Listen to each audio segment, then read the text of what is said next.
ফ্রান্সে বসবাসরত বাংলাদেশি কমিউনিটির সামাজিক, সাংস্কৃতিক, সাংবাদিকতা ও আঞ্চলিক সংগঠনের গুরুত্বপূর্ণ অবদানের স্বীকৃতিস্বরূপ এক বিশেষ সম্মাননায় প্রায় অর্ধশতাধিক ক্রেস্ট প্রদান করা হয়।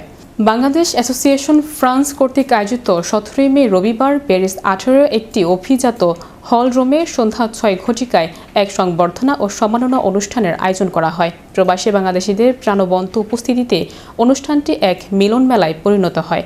উক্ত অনুষ্ঠানে সভাপতিত্ব করেন সংগঠনের সভাপতি চৌধুরী সালেহ আহমেদ এবং সভার সঞ্চালনা করেন সাধারণ সম্পাদক মিজানুর রহমান।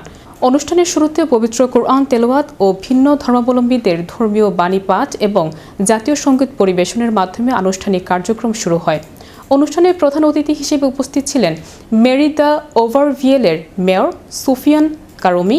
বিশেষ অতিথি হিসেবে উপস্থিত ছিলেন বাংলাদেশের বংশোদ্ভূত ফরাসি কাউন্সিলর তানিয়া তনু ও বাংলাদেশি বংশোদ্ভূত ফরাসি কাউন্সিলর নাহিদ ইসলাম, বীর মুক্তিযোদ্ধা সোহরাব মৃধা, ডাক্তার বোরহান উদ্দিন, শাহজাহান রহমান, শেখ মোহাম্মদ শাহজাহান শারু, সুব্রত ভট্টাচার্য, BM সেলিম রেজা, সাব্বির আহমেদ, এমদাদুল হক স্বপন, মোতালেব খান, রিয়াদ হোসেন, নজরুল ইসলাম চৌধুরী, রানার রহমান, তৌফিকা সাহেদ, খায়রুল আমিন খসরু, সালেহ আহমেদ, শাহেদ আহমেদ প্রমুখ এবং উপস্থিত ছিলেন বিভিন্ন সাংবাদিক, সামাজিক, সাংস্কৃতিক ও কমিউনিটি নেতৃবৃন্দ। পরবর্তীতে ইসলামিক, সামাজিক, সাংবাদিকতা, সাংস্কৃতিক ও ক্রীড়া ক্ষেত্রে বিশেষ অবদান রাখায় বিভিন্ন ব্যক্তি ও সংগঠনের হাতে সম্মাননার স্মারক তুলে দেন অনুষ্ঠানের আগত অতিথিরা।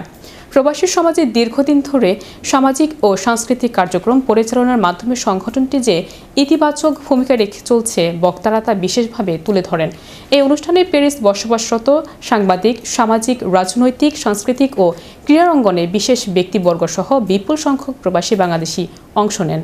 প্রবাসী জীবনে ইতিবাচক ভূমিকা রাখা ব্যক্তিদের স্বীকৃতি দেওয়ার এই উদ্যোগকে উপস্থিত অতিথিরা সময়োপযোগী, স্বচ্ছ ও অনুকরণীয় বলে মন্তব্য করেন।